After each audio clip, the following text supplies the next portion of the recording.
Hello everyone, happy Monday and welcome to today's video. We're going to be talking about the newest fragrance releases that have been announced over this past week. This is a series that I like to call Smash or Pass, where every Monday we sit down together and we talk about what's new, what's been announced, what we like, what we don't like. We have a discussion about it, and I do think that this kind of video is useful because it aggregates all the different releases that have been announced across different categories, companies, and I think that's a really useful way to kind of sit back and evaluate, okay, what's new, what are the trends, and I do love and look forward to doing these videos with you guys every single Monday. It's a way to kind of like eliminate the Monday scaries in my mind, but I'm really excited about today's video. There's a lot to cover, but if this is your first time watching this channel, hello, my name is Anya. I love fragrances. I talk about them here every single weekday, Monday through Friday, and I also publish additional content on TikTok and Instagram under the username ANECHKAFRAGRANCES. If you're like me and you love history, I also have a history podcast related to fragrance called The Fragrance Report. I launch a new episode of this podcast every single Wednesday on Spotify and YouTube. So if you're interested in it and you want to check it out, be sure to subscribe to this channel or follow the podcast on Spotify, or do both. That is also an option as well. So let's get into this video because there's a lot to cover, and yeah, there's a lot to get into, and I'm excited about a lot of these, so let's get started. So the first release is from Phlur, and I saw this and I was actually really intrigued by it. And I know that a lot of people had some differing opinions, which we're going to get into, but this is a new release from Phlur. This is called Rose Whip. This is already available, and this is supposed to be a cozy floral that's also soft and intense. According to the marketing brief, it's not like a traditional rose fragrance. It has lush rose, succulent black currant berry, and the honeyed essence of osmanthus laid over an opulent leathery base of powerful amber, cashmere wood, and seductive musk. This perfume does have notes of black currant berry at the top, a mid of rose and honeyed osmanthus, and then that base of amber, cashmere wood, and musk. A lot of people, not like a lot, I kind of did like a little bit of like searching over what people were saying about the new releases online before starting this video, but I've seen a few people make comments about the fact that Phlur has been coming out with a lot of releases and people are kind of tired of seeing it. I have like some different opinions to say about that, and I think in some ways I'm kind of biased because I've actually really liked Phlur's recent releases, and I think that those new releases have really been aligning with what I like to see in a fragrance. For example, Golden Rule is actually my favorite from Phlur that I've smelled so far. If you want to see my thoughts on Golden Rule and some other new designer fragrances, you can definitely check out my video that I filmed and posted I think a few weeks back talking about some new designer fragrances. But I feel like Phlur has recently been coming out with scents that are more in alignment with what I like to see when it comes to fragrances, which is scent combinations that are unique and a little bit darker but still wearable. And I think that with this release, we are seeing that again, and I'm really excited about it. This is something that I am looking forward to testing in the store. As many of you might already know, when it comes to a lot of designer releases, I reserve the right to judge until I try them in store. And also, it's so easy to try designer releases these days. It is not hard. You can just walk into any store and try them out. I understand if you don't live in a metropolitan area, it might be a little bit tricky, but I happen to live in a pretty, urban area, so it's easy for me to go in and try them in person. So that's usually what I end up doing, but I am excited about this and I'm looking forward to it. It's like a darker rose, which is very much in keeping with what I like.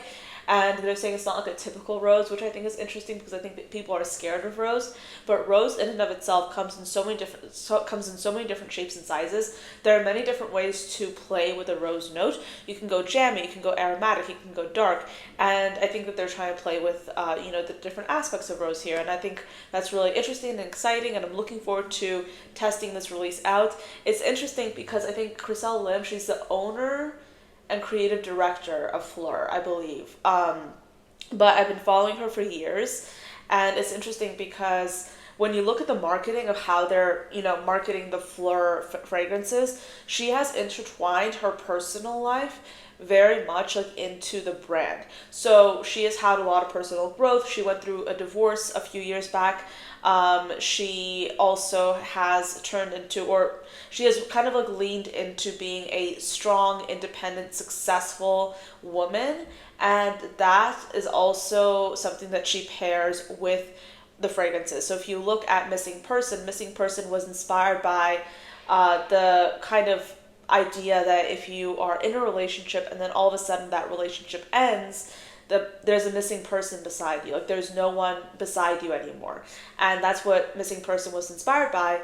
And if you look at the Somebody Would fragrance, it was also inspired by like I think it was inspired by like her love life. So long story short, she takes a lot of inspiration from like her personal arc when it comes to marketing these fragrances, which I think is a really big win when we look at what consumers, what really appeals to consumers here in 2025.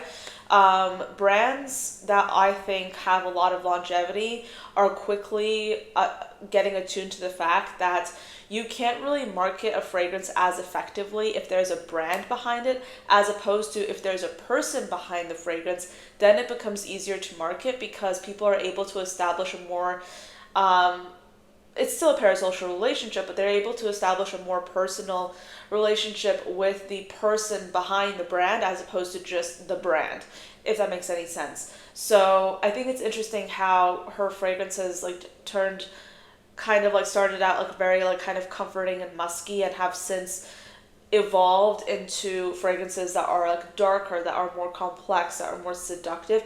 I think that's really interesting. I do apologize for the spiel of information I just threw at you, but marketing is my field. I love looking at, the ways different brands represent themselves, and that's also one of the reasons why I love yapping about it in these kinds of videos, because I find this kind of thing fascinating. And if you look at if you look behind the scenes, and if you look at like the whys of how brands market their products, is something that's really fascinating to me, and it's something I like sharing with you guys. The next item is from Sniff. Now, I was hoping to have these new releases in this video to share with you guys. They did send me these new releases to try out. They have unfortunately not arrived just yet. I think they'll arrive within this next week. And once they arrive, I will likely do a post on TikTok about it, or like I'll talk about it in a short form video. If you're on TikTok or Instagram and you don't follow me on those platforms, definitely do check me out there, because I post exclusive content there that I don't often post here. And on YouTube, I love YouTube, I love long form, but sometimes it's a little bit harder to quickly post something when something new comes out or when there's new information. So TikTok is the best way to get like real-time or near real-time information. So yeah, but I am really excited about these new releases from Sniff. These are gourmand releases, and they have actually introduced a new product line as well. So we're going to talk all about that if I can find the email from them. They are launching a new fragrance plus 3 additional body mists. Super exciting. These are all inspired by breakfast. These are all gourmand fragrances, which is so intriguing because I don't think I've really seen many brands experiment with notes like these. But let's talk about the fragrance first. So their Hotcakes fragrance has notes of warm maple syrup, melted butter, buttermilk, pancake accord, berry compote, and sugared musk. And then the mists are really intriguing as well. Let me pull up those notes. So we have Extra Whip Mist, Berry Styles, and Hazel Split. Extra Whip will have notes of cold aldehydes, icing sugar, whipped cream accord, vanilla, milky sandalwood, and fluffy musk. Berry Styles will have notes of blueberry, raspberry, lime, blue freesia, vanilla, and creamy woods. And then Hazel Split will have notes of cocoa, chocolate hazelnut spread, accord, creamy banana, coconut, amberwood, and musk. Obviously, I'm so excited about all these fragrances. This sounds absolutely delicious. Not only am I interested in the perfume itself, but I'm also super intrigued by the Berry Styles perfume mist, especially with those notes of kind of like lime as well as the berries. I think that's really interesting. And then of course, I mean, you guys know how much I love aldehydes. So when I saw the cold aldehydes note in the Extra Whip Mist, I was also really intrigued. So as I mentioned, these items are coming my way, so I will be talking about them to you guys. I'll be giving you my review, my thoughts. I am a Sniff affiliate, so I do have an affiliate relationship with the brand, and yeah, I'm really happy to work with them. They're amazing, and they're so like interested in innovation, and they really take their product quality so seriously. So I love that about them. I love to see a brand that's so focused on the future. So yeah, Sniff is launching these fragrances. Let me tell you about the pricing, by the way. So the fragrance is available in a 30 milliliter size for $65, and then the 10 milliliter is available for $25. And then the body mists, you can get a 2 ounce for $22, and then an 8 ounce for $34. Extremely affordable, of course. This is something that they always do. So yeah, I'm really excited about this release. I think it's super interesting and exciting. That's so rude. But yeah, I'm really excited about this release. I think it's super interesting, and stay tuned for my reviews. This next launch came from an indie brand. I saw this and I immediately saved it because I was like, this is so interesting and this sounds absolutely delicious. But we have a new release by Odette Perfume Co. They're launching Temps de Flèche, and this is supposed to be the sweetest perfume in their collection. This has top notes of Italian meringue, almond bud, and vanilla dusting powder, a mid of a Genoise cake, chantilly cream, and raspberry bonbon, and then a base of santal musk, white musk, vanilla bean butter, and tonka bean absolute. This sounds divine. It sounds so delicious. I've been curious about this brand for quite some time because I think that they came out with a Madeline inspired fragrance, which I think I was really interested in. So yeah, in general, it seems that this brand has some really intriguing gourmands. I'm excited about this. I'm looking forward to potentially putting this on my wish list as well. This does sound quite intriguing. Let me know, have you tried anything from this brand? I'd be curious to hear your thoughts as well. We also do have some new releases from Gulf Orchid. They're launching 3 new fragrances: Musk Tahara Cotton Candy, Musk Tahara Angel Musk, and then Musk Tahara Pina Colada. So let's go into the individual notes. So the Cotton Candy fragrance includes top notes of cotton candy, lily of the valley, neroli, and rose, a heart of musk, orange blossom, rose, violet, and marshmallow, and then a base of musk, powdery milk, ambery notes, and caramel. Then Angel Musk includes notes of spicy notes at the top, Davana dry fruits, a heart of rose, edible notes, and then sandalwood. That's what it says here, edible. And then a base of tonka musk and vanilla. Then finally, Pina Colada includes notes of mandarin, coconut, and pineapple at the top, a heart of lily of the valley, rose, and violet, and then a base of ambergris, musk, and vanilla. So they're like around $40 each. Okay, that's like not terrible. That's kind of standard pricing for Middle Eastern scents. The one that I'm most interested in is the cotton candy fragrance, because as many of you might already know based on my wish list video that I posted last week, I have been on the hunt for a good cotton candy perfume. I have a few on my list that I'm interested in kind of checking out, and I'm also really interested in the Marshmallow Accord as well. So I think I will try and get decants of at least a cotton candy fragrance. The other fragrances sound nice, but they're not like calling my name as much. The one that I'm the most interested in is the cotton candy one. So that's the one that I am, the most intrigued by. The other ones are okay, but I think that when it comes to like these Middle Eastern fragrance releases, I have gotten to the point where I'm kind of like, I'm talking specifically about affordable Middle Eastern, by the way. Affordable Middle Eastern fragrances, I'm talking like a brand like this, Paris Corner, Latafa, the affordable brands. I have kind of like taken a step back, and I'm no longer really interested in hyping myself over like any particular release unless the fragrance notes in the release are something that I'm genuinely looking for. Because after a point, like, I don't want the majority of my collection to be Middle Eastern, and at one point it was. Like, I had so many Middle Eastern fragrances compared to niche, and I found that I wasn't enjoying them as much. So that's why I've decided to be like way more mindful and way more intentional with what I'm getting and what I'm adding to my collection. So yes, I will be getting decants, most likely of the cotton candy one. But the other ones, probably not, and that's totally okay. Next up, we have a new release by Louis Vuitton. They are launching Elves, or A's. It's spelled elves, but they're saying that they're pronouncing it like Els. So, yeah, okay. But this was created, or this was actually revealed during Paris Fashion Week, and it's supposed to celebrate femininity. You guys probably know how I feel about that kind of marketing. I love fragrances that celebrate femininity with no other context. I'm gonna get myself in trouble one of these days.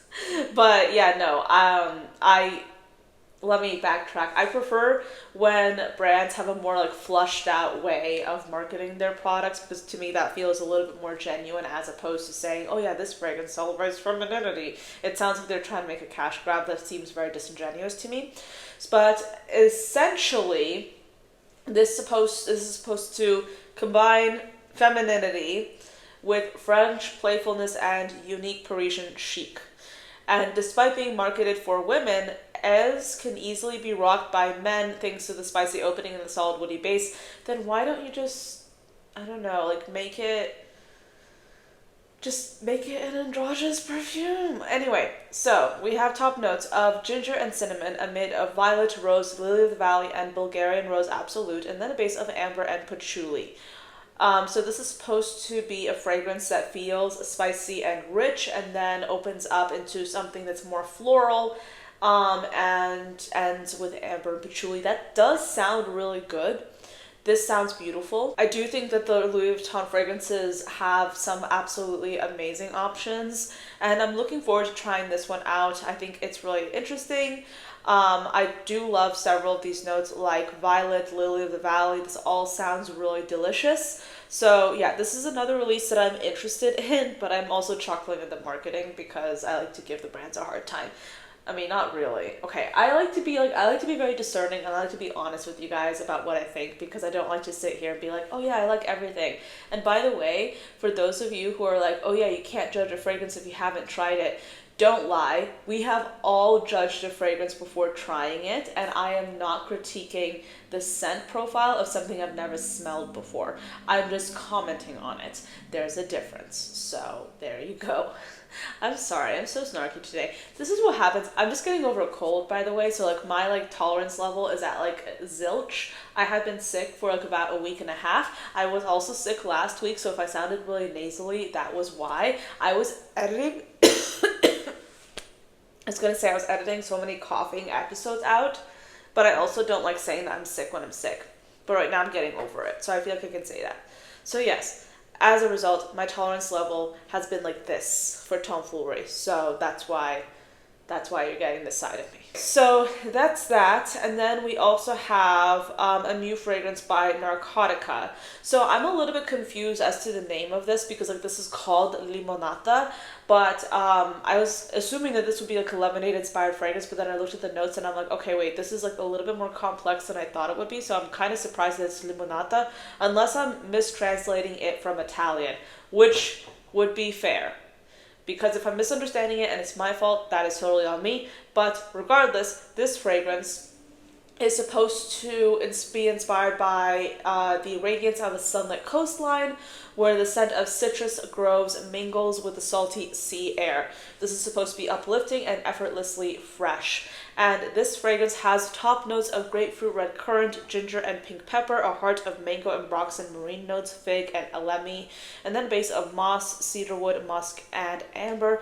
This sounds really, really good. In general, Narcotica is a brand that does gourmands really well. If you love gourmands and you're interested in trying something that not a lot of other people talk about, try Narcotica. They have some amazing options. Dolce & Diablo is a fragrance that was on my wish list for a really long time. If you love chocolate and fruits, that's a really amazing fragrance. They also have a few other ones that I can't remember off the top of my head, but generally, if you like gourmands, this is a fragrance brand to try out. It's really hard. I mean, okay, not hard, but like, this is a brand that's like a little bit trickier to sample, but I do believe they are available at the Scent Room in Dallas, I think. Yeah, I think that's correct. They're available there, so I don't know. When I go to Dallas next, I might have like a whole list of fragrances to try out because there is a lot to go. There's a lot to go through. Next up, we have a new release by Montale. They are launching Oud Sapporot, and this is a fragrance that was announced during Essence in Milan, and this has top notes of pineapple, oud, and saffron, a mid of birch, cinnamon, and leather, and then a base of coconut, vanilla, and white musk. Not gonna lie, I am kind of like, I'm not sure about this fragrance because when it comes to the Montale fragrances, usually they're not like my favorite fragrances, and that's natural, right? Because sometimes brands have a specific DNA that they adhere to, and if you don't like that basic DNA, you might not like the other fragrances in the line. And when it comes to Montale, I just don't like the way they do their fruits specifically. I feel like sometimes their fragrances, to my nose, can come off as like really scratchy, and I've tried a lot of fragrances from them. I have liked very few. In fact, I think Chocolate Greedy was one that I was really looking forward to trying. I got a decant of it. I tried it several times. I could not get over the fruity notes in that fragrance. I learned to like it. I never really loved it.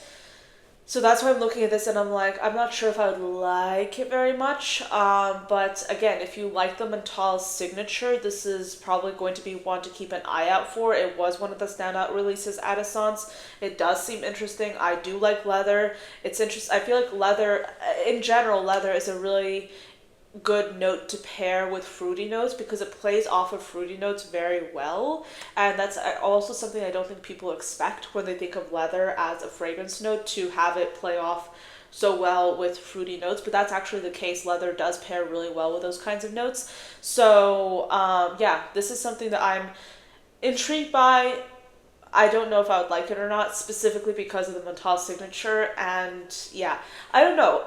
Montale has not really been a brand that I've enjoyed. I know a lot of people love it. A lot of people go like head over heels for it. Not me. Next up, we have a new release by Xerjoff. They're launching a new fragrance in their sketchbook collection called P33 Blank Page Edition. So the origins of the sketchbook collection is actually really intriguing because the founder and the owner of Xerjoff, Sergio Momo, had a few ideas that he would keep tucked away in his desk drawer when it came to fragrances, and the sketchbook collection came about because he was taking out those ideas and reintroducing them into the collection. And page 33, that's the fragrance, takes inspiration from the 33rd page of his sketchbook, where this concept was originally conceived. Now, this perfume will have notes of bergamot, apple, and grapefruit at the top, a heart of cinnamon, iris, and cypress, and then a base of amber, cedar wood, and musk.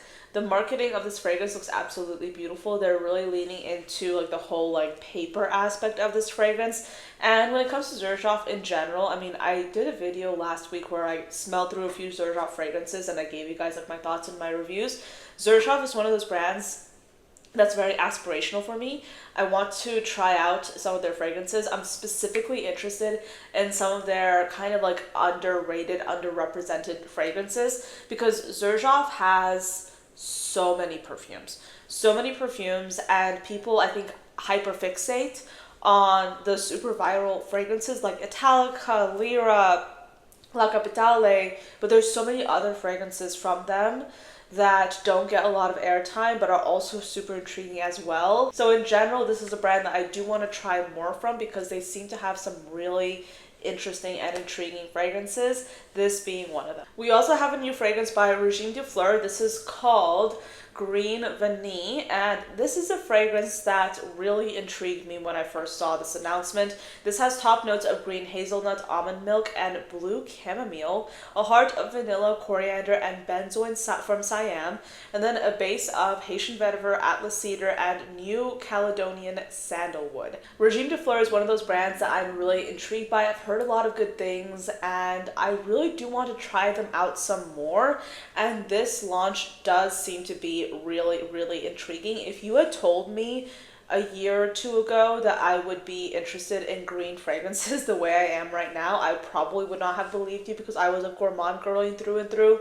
But I feel like right now, especially, we're starting to see more unique spins on gourmand fragrances, and adding green notes with gourmand accords is another example of that. So I'm really excited to see this. I'm really excited to smell it. I will be smelling this. It's Regime de Fleur does have a few fragrances available at Ariel Shoshana, which is pretty close to me, so I'm always able to go in there and smell certain fragrances from certain brands. So I'm excited about trying this one out. It does seem to be very intriguing. If you remember one of the fragrance report episodes I did, I think it was not last week, but the week before that, I talked about 5 of the most iconic vintage fragrances that you can still get today. And I think I also talked to you about 4711 in that video. And if you're interested in learning about fragrance history, again, go check that video out or go check that podcast episode out. We did go into a lot of really interesting topics, but the brand is launching a new fragrance called Remix California Feeling.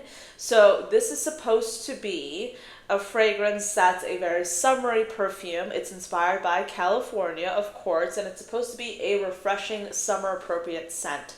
So this perfume will have notes of bitter orange, bergamot, and mandarin at the top, a heart of rose, jasmine, and orange blossom, and then a base of raspberry, musk, and amber. This does sound quite interesting. Let's see. I'm trying to see the price. Okay. So this is available starting March 2025 for 22 euros and 50 cents. 50 cents. Do they have cents in Europe? I don't know. Or I don't know what they call it. Cents, pence, I have no idea. But yeah, so this is interesting. It's an eau de cologne. So here's the thing. Whenever I see an eau de cologne, I'm always like a little bit nervous about it because my personal taste, like I don't like eau de cologne concentrations. I feel like they're a little bit too weak for me. So this will likely be a pass for me personally, but if you're looking for something that's light, invigorating, refreshing, this might just be something to try out as well. So this does sound interesting. However, it's not necessarily something that I'm super eager or super excited about personally. Next up, we have a new release from Givenchy. They're launching 3 new fragrances as part of their La Collection Particulière line. This collection is intriguing because these fragrances are inspired by the quote-unquote different personalities that Hubert de Givenchy, the founder of Givenchy, encountered. So téméraire means reckless, trouble fête means spoiled sport, and enflammé means, let's see, what does it mean? Fiery. Okay. So it's interesting. It's kind of like an interesting play on like the history of the brand and also a little bit of sense of humor as well. I like that. I think it's exciting. I think it's interesting. So the fragrances themselves, let's look at the notes. Oh my gosh, I have so many windows open on my phone and like almost all of them are new fragrance releases because I never close these windows whenever I open them. Okay, so let's talk about these fragrances. Téméraire, and by the way, my friend's pronunciation, I know it's probably terrible, so please forgive me. But Téméraire is a fragrance with notes of clove leaf and cardamom at the top, a heart of tuberose, jasmine, and iris, and then a base of ink. Oh, that's interesting. Cade oil and benzoin. Trouble Fête is a green, fruity fragrance with notes of fig leaf, olibanum, and sesame. And then Enflammé is a fragrance that's vanilla and tobacco forward with Madagascar vanilla, tobacco, and coffee. Not gonna lie, the last 2 fragrances, not super intrigued by. Okay, they might sound really intriguing, but I am not like excited about it. The one that I am really interested in smelling would be the very first one with that really intriguing note of ink. And you guys know how much I love iris in fragrances. That one seems to be the most intriguing one, definitely. I have seen some ink fragrances launched before and I have been intrigued by them, but I haven't seen them come up too often. So I don't know. I can't resist a fragrance that has an interesting note that I haven't smelled that much before. So this is something I am looking forward to testing out. But yeah, let me know, which one are you interested in trying out? I'm curious to hear your thoughts as well. Alright, so that's it for this video. Those were all the fragrances I had to cover. There was a lot to go through, but I feel like I was chatting so much in this video that I have been filming for an hour, and I'm like, okay, I think that's enough. And plus my voice is going, so I do hope that's not obvious. I have been sick over the last like few weeks, so I'm just now getting better. My voice is just now coming back. I'm not like coughing every 10 seconds. But yeah, that's it for this video. Thank you so much for watching till the end. I do hope you enjoyed this and found this interesting. Definitely leave me a comment below and tell me what your favorite new releases are. Like, what are you the most interested in seeing? But yeah, there's so many different exciting new releases that I'm really intrigued by. I'm especially excited about the Sniff releases. I'm really looking forward to getting that PR package so I can share those releases with you, because I'm super intrigued by this kind of like new take on some of these gourmand fragrance notes. So I'm interested in checking those out. But yeah, let me know, what are you the most interested in? I'm curious to hear your thoughts. Thank you so much for watching till the end, and I'll see you next time. Bye.